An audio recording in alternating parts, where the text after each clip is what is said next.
আসসালামু আলাইকুম। এখন শুনবেন সংবাদ শিরোনাম। বেসরকারি এমপিও শিক্ষকদের বাড়ি ভাড়া 15% বৃদ্ধির সিদ্ধান্ত। 2 ধাপে দেয়া হবে বর্ধিত অংশ। কালই ক্লাসে ফিরে মির্জা ফখরুলের নেতৃত্বে প্রধান উপদেষ্টার সাথে সাক্ষাৎ করবে বিএনপির প্রতিনিধি দল। প্রাথমিকভাবে চূড়ান্ত সম্ভাব্য নির্বাচনে এআইয়ের অপব্যবহার ও অপতথ্য মোকাবেলায় কৌশল নির্ধারণ করছে নির্বাচন কমিশন, জানালেন সিইসি। গাইডলাইন নয়। কার্গো কমপ্লেক্সে আগুনের ঘটনা আন্তর্জাতিক অঙ্গনে বিমানের ভাবমূর্তিতে প্রভাব ফেলবে না, জানালো সিভিল এভিয়েশন। ওষুধ খাতে পরোক্ষ ক্ষতি 4,000। আসসালামু আলাইকুম। এতক্ষণ শুনছিলেন সংবাদ শিরোনাম, এখন শুনবেন বিস্তারিত। বেসরকারি শিক্ষা প্রতিষ্ঠানে কর্মরত এমপিওভুক্ত শিক্ষক কর্মচারীদের আন্দোলনের মুখে বাড়ি ভাড়া মূল বেতনের 15% বৃদ্ধির সিদ্ধান্ত নিয়েছে সরকার।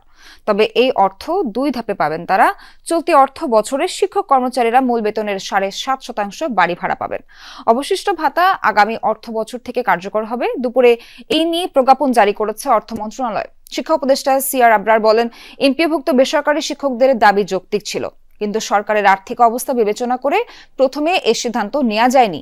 তিনি আশা করেন শিক্ষকরা এখন ক্লাসে ফিরে যাবে এবং এতে শিক্ষার মান বাড়বে। এর আগে গত কয়েকদিন যাবৎ কেন্দ্রীয় শহীদ মিনারে আমরণ অনশন এবং শিক্ষক সমাবেশ কর্মসূচি পালন করেছেন তারা। বুধবার থেকে আন্দোলনরত শিক্ষকরা ক্লাসে ফিরে যাবেন, জানান এমপিওভুক্ত শিক্ষা প্রতিষ্ঠান জাতীয়করণ প্রত্যাশী জোটের সদস্য সচিব দেলোয়ার হোসেন আজিজি। খুবই বাস্তবসম্মত এবং গুরুত্বপূর্ণ। যেই পরিমাণ দাবি ছিল তার যৌক্তিকতা নিয়ে আমাদের কখনোই কোনো সংশয় ছিল, কিন্তু সেটা পূরণ করা ছিল অন্যান্য শর্ত সাপেক্ষে আমাদের সম্পদ কতটুকু রয়েছে। সেই পরিপ্রেক্ষিতেই অর্থ মন্ত্রণালয়ের ছাড় অতীতে যেটা পরবর্তীকালে তারা যেটা দিলেন 5%, এবং সেটাই আমাদের পক্ষে এই বাজেটে সঙ্গে ওনাদের নিয়ে এখানে একটা বড় একটা যুগান্তকারী সিদ্ধান্ত হয়েছে। আমরা আশা করি এটা ইমপ্লিমেন্ট খুব দ্রুত হবে এবং আমরা আমাদের জায়গা থেকে সর্বোচ্চ চেষ্টা করবো এটা যাতে কন্টিনিউ করে।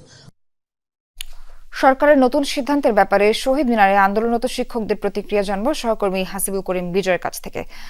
বিজয়, শিক্ষকরা 15% ভাতা বৃদ্ধির ব্যাপারে কি বলছেন? তারা কতটুকু সন্তুষ্ট এই সিদ্ধান্তে জানাবেন।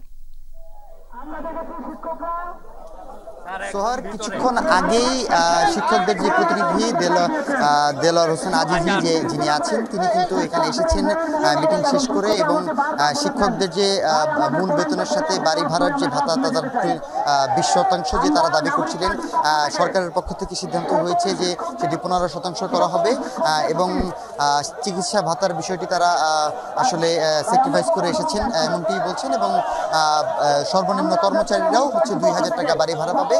তো এটা তারা এখন মেনে নিয়ে তারা তাদের আন্দোলন প্রত্যাহার করেছে, এবং আজকেই এই 10ম দিনেই তাদের এই শিক্ষকদের আন্দোলন আসলে সমাপ্তি ঘোষণা করেছে আজিজি।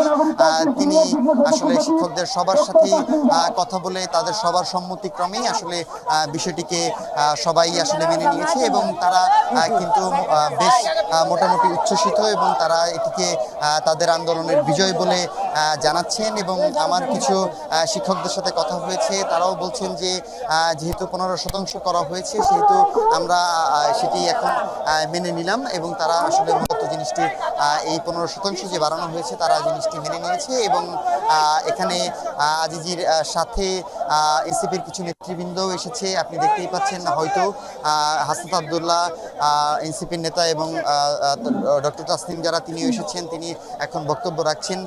পাশাপাশি শিক্ষকরাও আজিজিও এতক্ষণ শিক্ষক আজিজিও বক্তব্য দিয়েছেন, তিনিও যেমনটি জানিয়েছেন যে তারা বেশ এখন সন্তুষ্ট, এবং তারা আসলে ক্লাসে ফিরে যাবেন।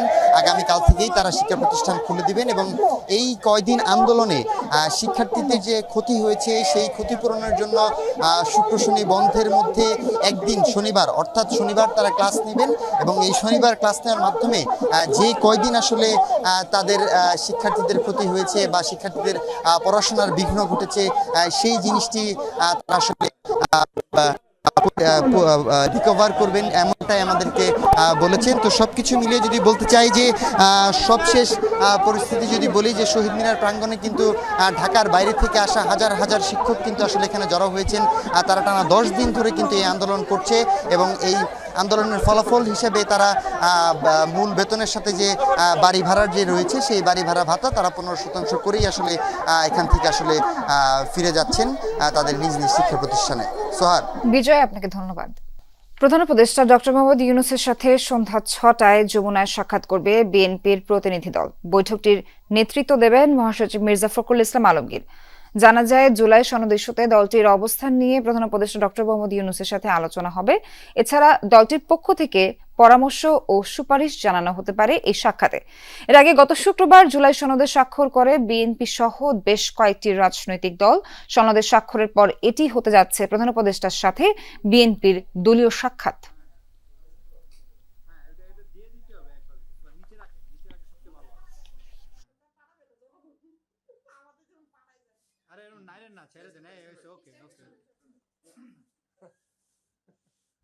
দর্শক, এই বিষয়ে বিস্তারিত জানবো সহকর্মী আরিফিন শাকিলের কাছ থেকে। বাংলা মোটর সেন্টার থেকে তিনি যুক্ত হচ্ছেন আমাদের সঙ্গে। আরিফিন, প্রধান উপদেষ্টার সাথে আজকের বৈঠকে কি কি বিষয় নিয়ে বিস্তারিত আলোচনা হতে পারে বিএনপির সাথে, সেটা আমাদেরকে বিস্তারিত জানাবেন। এখন পর্যন্ত আসলে বিএনপির পক্ষ থেকে এসব বিষয়ে মুখ খুলতে রাজি হয়নি। বিএনপির বেশ কয়েকজন সিনিয়র নেতৃবৃন্দের সঙ্গে আমরা কথা বলছিলাম, তারা আজকের এই বৈঠকের কর্মপন্থা নিয়ে তারা কথা বলতে রাজি হয়নি। যদ্দূর আমরা জানতে পেরেছি, মূলত জুলাই সনদ নিয়ে গতকালকে বিশেষজ্ঞদের সঙ্গে একটি বৈঠক হয়েছে, কিভাবে বাস্তবায়ন হবে, বিশেষ করে গণভোটে আসলে কোন কোন বিধানগুলো রাখা হবে। আপনি জানেন যে জুলাই সনদে বেশ কিছু বিষয়, প্রায় 9টি বিষয় নোট অফ ডিসেন্ট দিয়েছে বিএনপি। এর বাইরে অন্যান্য রাজনৈতিক দল 84টি যে সুপারিশ, তার মধ্যে অনেক রাজনৈতিক দলে নানান বিষয় তাদের নোট অফ ডিসেন্ট রয়েছে। সব মিলে 10 থেকে 15টি বিষয় শুধুমাত্র ঐক্যমত হয়েছে।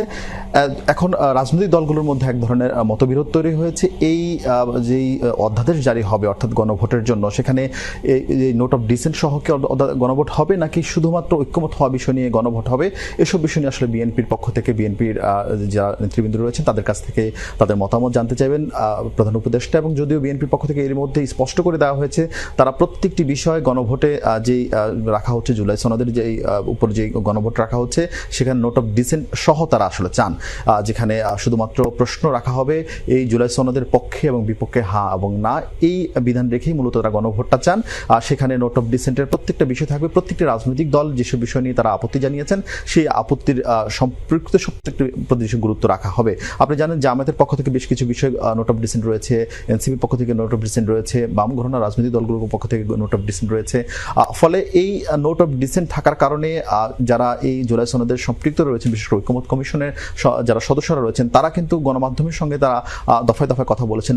এতে করে যদি নোট অফ ডিসেন্ট সহ এই গণভোট হয়, তাতে করে এই জুলাই সনদের যেই মূল আকাঙ্ক্ষা, গণ আকাঙ্ক্ষা পরিবর্তনের, সেইটি কিন্তু অনেকাংশেই ম্লান হয়ে যাবে। তার বড় কারণ, প্রত্যেকটি বিষয় যদি নোট অফ ডিসেন্ট থাকে সেগুলো কিন্তু সেই রাজনৈতিক দল সেগুলো ক্ষমতায় এসে সেগুলো কিন্তু করবে।